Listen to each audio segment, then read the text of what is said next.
after me. Hare at Mekudeshet li B'taba'at zo V'tabat zo, Kedat Moshe Kedat Moshe, v'Yisrael. Israel. With this ring, With this ring, I set you above I set you above and before and before all others all others in this life. in this life. In the same way, In the same way our ancestors our ancestors have done for generations. have done for generations. Rachel, take Josh's ring and place it on his finger and repeat after me. Hare ata Hare ata Mekudash li Mekudash B'taba'at zo B'taba'at zo Kedat Moshe Kedat Moshe v'Yisrael. v'Yisrael. With this ring, With this ring, I set you above and before I set you above and before all others all others in this life. in this life. In the same way, In the same way, our ancestors have done our ancestors have done for generations. for generations. And now together, repeat after me from the ancient words of one of the oldest songs. I am my beloved. I am my I together. Okay, sorry. I am my beloved, And my beloved is mine. and my beloved is mine. Well, it's a beautiful day. It's maybe even the perfect day. I wrote this. I did not know what the weather was going to be. It's a beautiful day. We have wide open spaces. We have swaths of lights, I think, out there swooping here and there to lend the perfect mood lighting to the moment. Flowers spring up through cracks in the pavement, determined to find life wherever they can. A genuinely precious group of people, all gathered together for the most noble of reasons. Some may even say a holy purpose. And at the center of it all stands Rachel, flanked by her jovial friends, an unrelenting warmth, and striking beauty. Then Josh comes biking in to meet her. You can't miss his hair, his bright smile, and of course, his freshly baked bread. Did you make this? Maybe some of you have figured out by now that I'm not talking about this day, this here and now. I'm talking about the day Rachel and Josh met. As I searched for photos of the Bradley Street Bicycle Co-op, it struck me how similar to this beautiful setting it was. Their first moments together looked so much like the moment they pledged their lives to each other that it's actually staggering.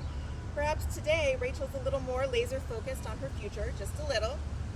Perhaps Josh is a little less sweaty.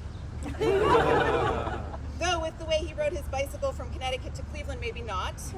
But together, just as they did on that first day they met, they will fall in love with each other's smiles, break a loaf of bread together, and bask in the comfort of being surrounded by friends and sharing a common purpose in life. So much of Josh and Rachel's story is just about them feeding each other, literally, emotionally, and spiritually. So your first date was baking bread together at Rachel's house. And now this was somewhat of a risky proposition, Rachel told me, because baking sourdough loaves is a 2-day process. And even though Rachel did not actually need Josh's help to put the loaves in the oven the next morning, after the final rise, she must have sensed that she wouldn't be satisfied with just one date. At the end of day 1 of baking, Rachel tells me that she didn't even question whether Josh would come back the next day. They both just knew. In your early relationship, indeed, you seemed to know that you would be building a life together for the long haul. Josh said the beginning of your relationship looked a lot like it does now. Quiet mornings on the porch, deep conversations over board games, cards, boggle, crossword puzzles, and I'd be willing to bet that, God willing, 30 years from now, it will look much the same. Of course, with hard-earned improvements to both your bread baking skills and Josh's dad jokes. As similar as you are, you balance each other in important areas as well. Josh told me that the thing that he loves most about Rachel is that she's a planner. While he likes to, in his words, let the world provide, she likes to know all the W's of every situation. Josh appreciates her diligent research, attention to detail in every step, and the end product. And I think that before Josh met Rachel, he knew how chaotic things could be with him in charge. But that was okay with him because it always made a good story. Is that right? Yeah.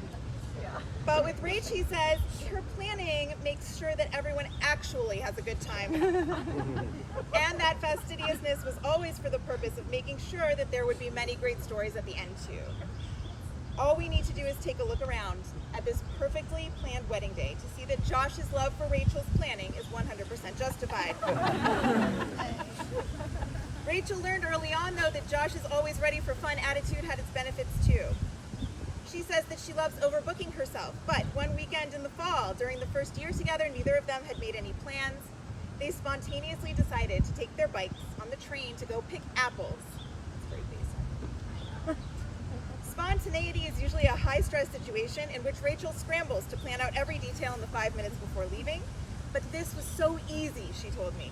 The trains ran every 30 minutes, the route was so simple, she didn't have to write out instructions, and apple season was peaking, and Josh brought out his medium format film camera. It's here, I think. Is it there? All right. Yeah, at the orchard for the first time, and he taught Rachel how to use it. It's a big deal, I think. They rode several miles with apples in their backpacks back to the train and played card games, of course, until they got home. Josh is capable of making careful plans, however, he's capable, when it's for the love of his life. Both Josh and Rachel told me this story. Back in 2019, I think this was 7 months after you met, Rachel told Josh that her work schedule wouldn't let her celebrate Christmas back home with her family. Well, this Jewish boy sprang into action to, believe it or not, plan something. He didn't know a ton about Christmas, but he remembered that Rachel had told him all about her mom's Italian family and how her grandmother used to host the Feast of the Seven Fishes for the whole family. Now, some of you may know that Rachel's grandma makes the best calamari pasta in the entire world for Christmas Day. And Rachel had told Josh about it for months, and now she wouldn't get to have it at Christmas. Josh hated how quote-unquote bummed Rachel was about missing Christmas with the family, so he sprang into action by finding a local restaurant serving the Seven Fishes dinner that evening. Rachel never mentioned that she always went to her dad's for Christmas Eve for prime rib. She never took part in this tradition, probably because after this romantic gesture, she just didn't care. Josh just thought he was doing something kind for Rachel. Little did he know that this is the moment where it really sank in for her, what a good listener he is, and how good he is at using what he learns about people to show them how much he cares. Josh told me that he was just happy that he was able to ease a tough time for Rachel, but it's easy to see now that Josh was saying something very profound to Rachel at that time. I want to be your family. Even if he didn't know fully what that meant, calamari or not. He was committed to learning, adjusting, taking on the things that were important to him, to Rachel as important to him. Josh's family felt the same way, and Rachel knew it from day one. She says that she instantly felt welcomed by the entire extended family and grateful that there were so many of Josh's family members within a weekend trip distance. She said to me, "We can't get enough of them." Congrats, those of you who are here. And I can just tell by meeting you all here today that you feel the same way. Rachel even took a deep dive into Cantor family history. A very Jewish impulse, by the way. And Josh's Aunt Jane especially embraces her for that. Both of you told me the story of how Rachel learned that Josh's folks would be accepting of her despite one of her deepest worries about meeting them. Her very cool tattoo. Do you want to show me? It is very, she thought, yeah. You set the scene. There you go. She thought that Josh's folks might judge her unfairly because nobody in the family has cool tattoos like she does. One day, they were riding bikes from Stamford, where his folks live, to New Haven on one of the hottest days of the year. Rachel was wearing a long-sleeve bike jersey to conceal her one-legged bird tattoo on her upper right arm, and Josh's folks were really concerned for her wearing that in the heat. But Rachel had planned this, of course. She said, no, this is a special heat-suppressing material, and it is actually cooling. So they set off on this very hot day. About halfway home, are you okay if I get They stopped at Bridgeport, which has this very cute wharf, boardwalk area. You can spend a lot of money and also eat. So they gleefully settled down, and Josh gets in line to buy lobster rolls and French fries. What else? They plowed through the food, guzzled water, and filled their bottles and set back off. They didn't make it very far before Josh heard some horrible moaning from behind. Josh says he slowed down. Maybe he circled back, he couldn't remember, and found Rachel bent over her top tube. violently puking, some lobster. Overheated, tired, and ready for the shade, they made it to the train station and home. Not a fun moment, but a funny memory. And Josh introduced me to this phrase, type 2 fun. You guys know that phrase? Oh, yeah. All right. I didn't know. But what I learned was life is full of type 2 fun. Things that are miserable while they're happening, but hilarious, heartwarming, or valuable in retrospect. Maybe not. I mean, you were laughing, so it's okay. Ultimately, a miserable incident ended up well because you had one another. You were both in the moment, and you had each other to go home with. All of these small moments knit the two of you together into the family you officially become today.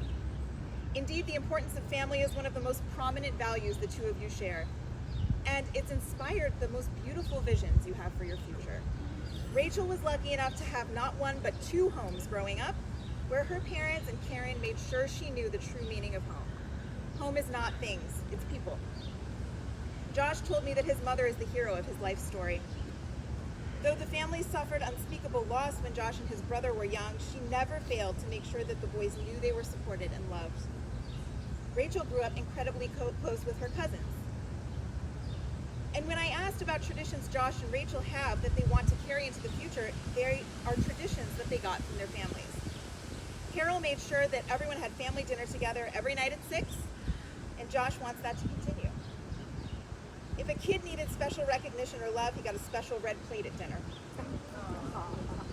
Rachel told me that she hopes to continue the tradition their housemate Max gave them of sharing their golden shining moment, thanks Max, for the day at the dinner table. And board games, it doesn't matter which kind, are the center of so many of Rachel's memories of time spent with cousins on both sides. Their favorites, I noticed, were the ones that make them work together towards a common goal. Instinctively, Rachel knows that the best way to bond a group even closer together is to force them to find the things they share and the things in which they have differences. The vision that you two have for your future takes these traditions and recasts them in a way that's perfectly you. Ones that will create memories full of warmth and connection to the past, as well as to carry them further into the future.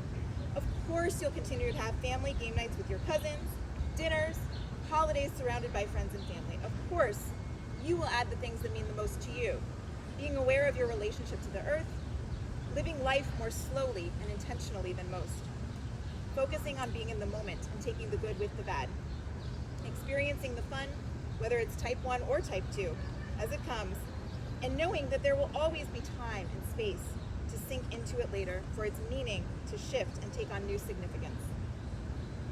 The most prominent theme of your visions for the future centered on how much the two of you love to feed people. That's another very Jewish impulse. Josh once met Rachel in Cleveland on a trip to visit family with a suitcase full of loaves of bread and bagels. And this is a common theme. Another time, he strapped a miche loaf to the exterior of his backpack to New Mexico for Bryce's wedding. Portable bread is one way to nourish others. Putting hours of planning elaborate meals to share with friends is Rachel's way of doing the same thing. Now, the rabbis have an old saying, Ein kamach, ein Torah. That means, without bread, there's no Torah. What that means, without the nourishment that food, the most basic human need, brings us, we can't set our lives to learning and doing Torah. Now, Torah for the Jews is so much more than a book or a scroll. It's a way of living in a solid, righteous way, a way that honors the world in which we live, the communities we're a part of, the bodies that we are fortunate enough to inhabit. Torah is living in a way that we are constantly re-examining in order to do our best in the time we have on this planet.